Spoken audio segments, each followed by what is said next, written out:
Welcome to our Retro Group presentation. In this feature, we present you things from the past that would now seem quite strange. In this video we hear random people share memories of what were once normal but completely unique experiences and routines from the old days.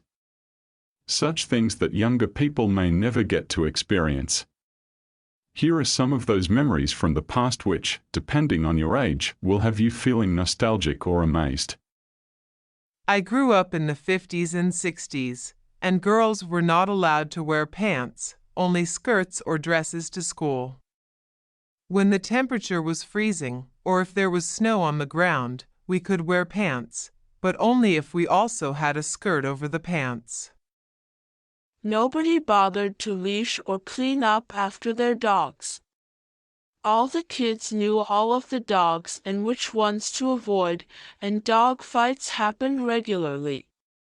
It was all normal in the 60s.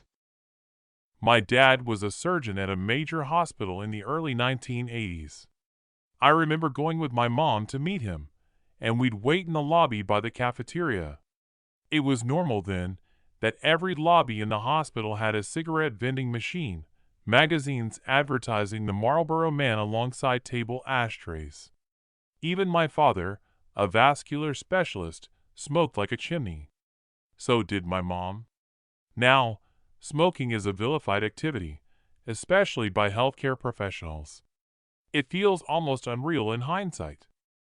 There were vocational classes in school. Even middle schools had stuff like ortho class, home economics, wood burning, ceramics, first aid, and more.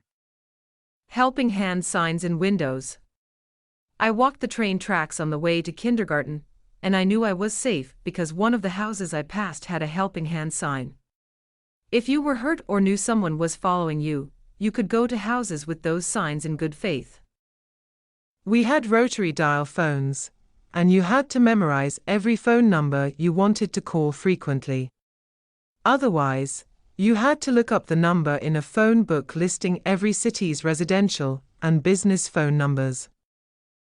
Parents didn't hover, and there was much more freedom to run outside and ride your bikes. Without cell phones, you had to figure things out rather than call someone. I think it made for more independent and self-reliant kids.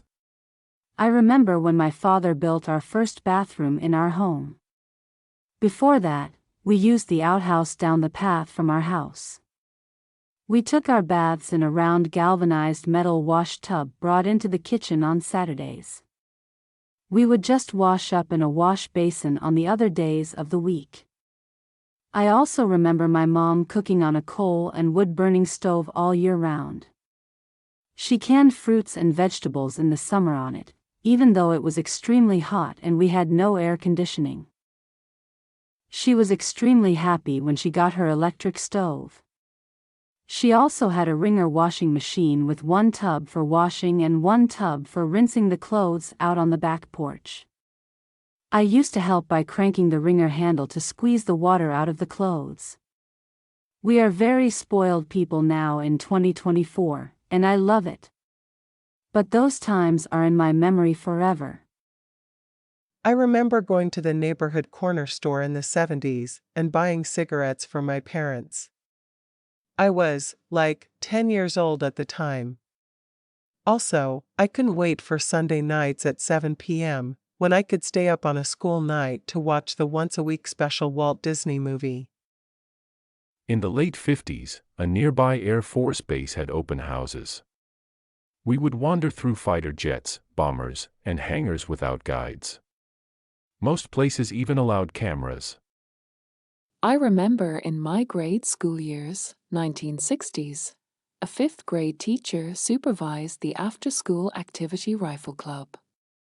He taught gun safety and coached kids, who were no older than 11, how to improve their aim. No one locked their door, so as a child in the 60s, if no one were home, I'd walk in, sit on the couch, watch TV, and wait. Whenever the person I was waiting for came back, we'd greet each other and go play. Nobody ever thought of stealing or doing anything bad. Thank you for watching this Retro Group presentation. Please leave a like and subscribe as we present more vintage and retro presentations on many topics from the past. If you want to be involved, please join us on our Facebook group.